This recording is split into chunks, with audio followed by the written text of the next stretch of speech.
Hey guys, Mr. Morgan here with another remote learning instructional video. This one is going to be a little bit different. I'm not going to have a PowerPoint or anything that we're going through today. Today, what we are mainly going to be talking about is the Egypt project that is about to start.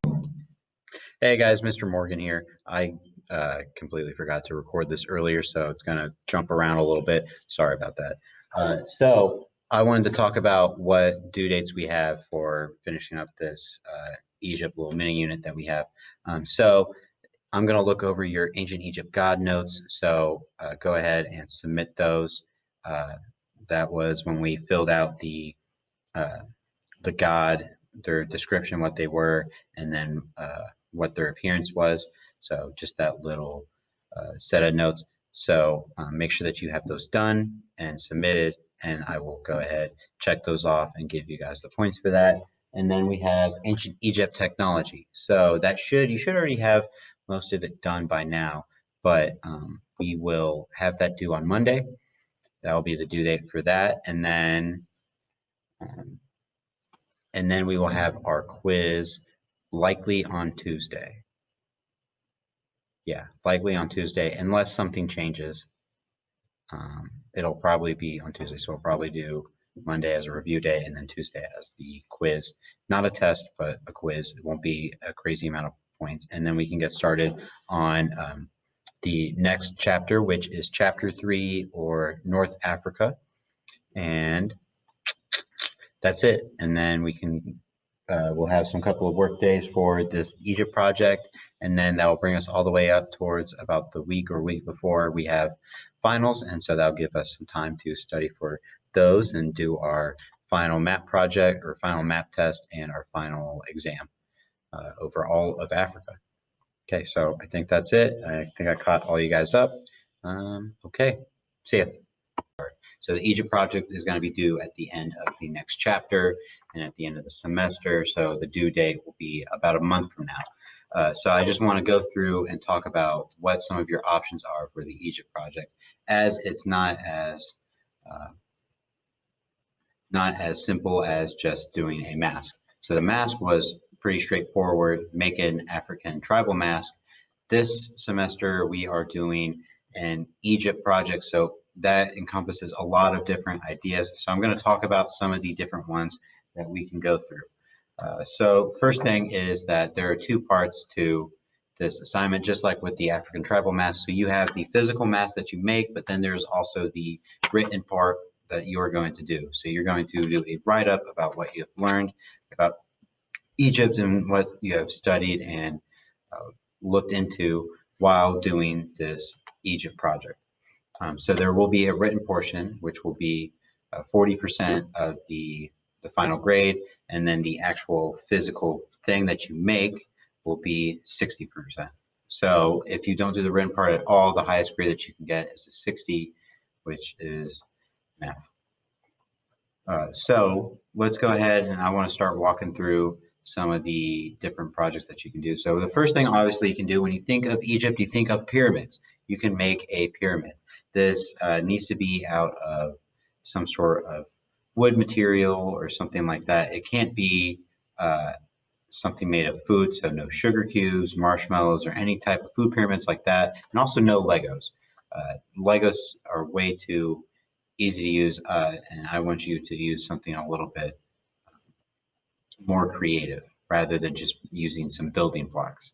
Also, Legos tend to fall apart a lot when you use them to make something like this, because it's going to take a while for me to grade everything and get everything back to you guys.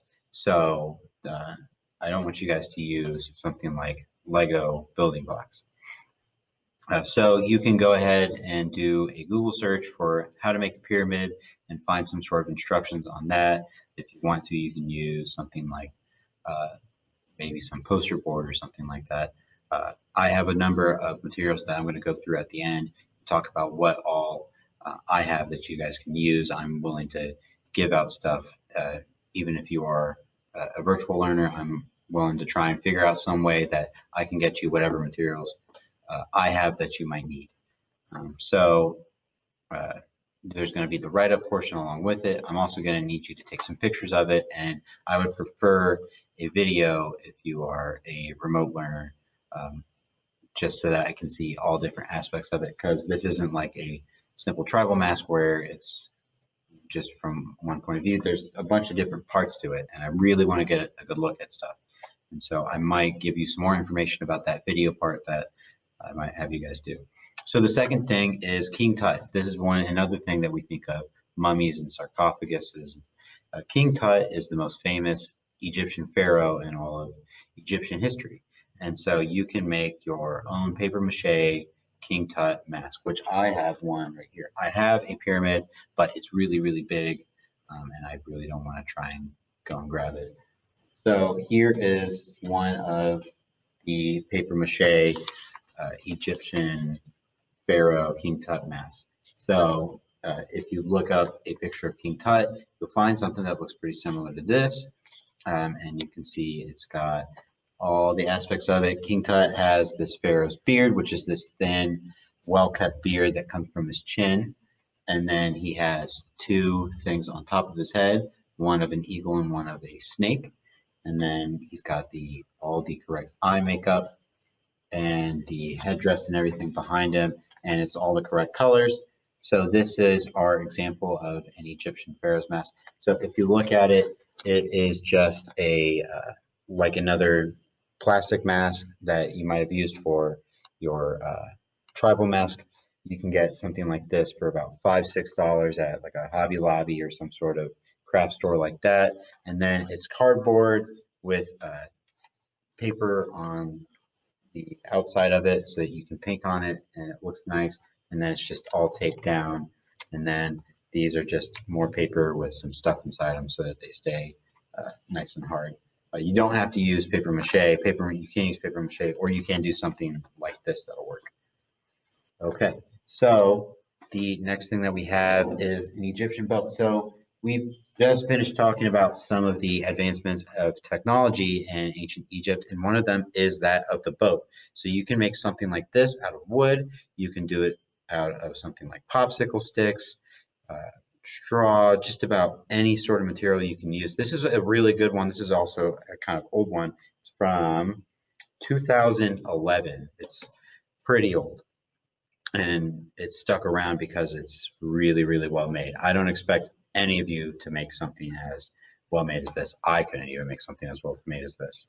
So you can make an Egyptian boat, and we talked about 3 different kinds. So if you wanted to make some sort of Egyptian canoe and you found a really good idea for it and a really cool way to make an Egyptian canoe, you can go ahead and do that. So you can go ahead and make your own Egyptian boat, which we studied some. Put that down carefully. Okay, so the next thing that I have is clay sculpture of a pharaoh or a canopic jar. So this is what they would use during the mummification process. This is an example of one. This is a smaller one. You can make them about this size or a little bit bigger. This one is about the size of a cup. Here's my phone. It's about the size of my iPhone. So it's not super big. You can make some that are bigger if you want to. I think this is one of the more fun activities to do. So it's got a lid, because one of the things about these is you gotta have the lid so that you can put the stuff inside of it.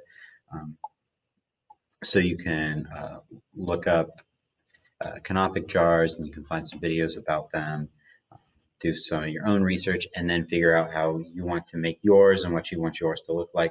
Yours doesn't have to be this jackal, dog, fox head. It could be just about anything. So you can make one dedicated to a certain god. We talked about all different kinds of Egyptian gods and goddesses. So you could try and make, say, one that is more for Ra, then maybe this one would be for Anubis. So there's a bunch of different things. Then you can paint it whatever colors you want. Some that I have are a little bit more decorative than this one. This one is pretty straightforward, pretty simple, but I like it for just how simple it is. You don't have to do a whole lot with this project, and it can look really, really good. You can keep it fairly straightforward and it still looks great. So this is what they would use during the mummification process to keep certain organs and things like that preserved. so that the pharaoh or whoever is being mummified can have it further on down the line in the afterlife. Okay, so you can make one of these, show me a video of it, look into different ways, the best ways to do stuff like this. Next thing that we have is you can make a pyramid of facts. So I'm going to have an instructions on how to do that. So essentially what you're going to do is you're going to make a pyramid out of paper, a smaller pyramid out of paper, and each side is going to be detailing some aspect of Egypt, and I'll have a bunch of different things for that you can do. You can also do a similar activity with a foldable. So you can make sort of like a pamphlet or a brochure about ancient Egypt and tell me all different sorts of things about ancient Egypt. And I'll give you information on those two aspects that you can do at home or do anywhere. This is something that doesn't necessarily need to be as creative, isn't as hands-on as some of these other ones. They're not also as fun. I feel like the fun aspect of it is getting to do a lot of stuff with your hands and getting to see things come together. That's why we do these, because they're fun, not so much to learn. We learned about ancient Egypt already. We're finishing up ancient Egypt, and now we're going to do our fun project on it. So this is our reward. Doesn't sound like a great reward, but this is essentially our reward for all the stuff that we've learned. Now we get to have fun with it. All right, so we have two more that I'm going to show you. These are kind of heavy, so give me a second.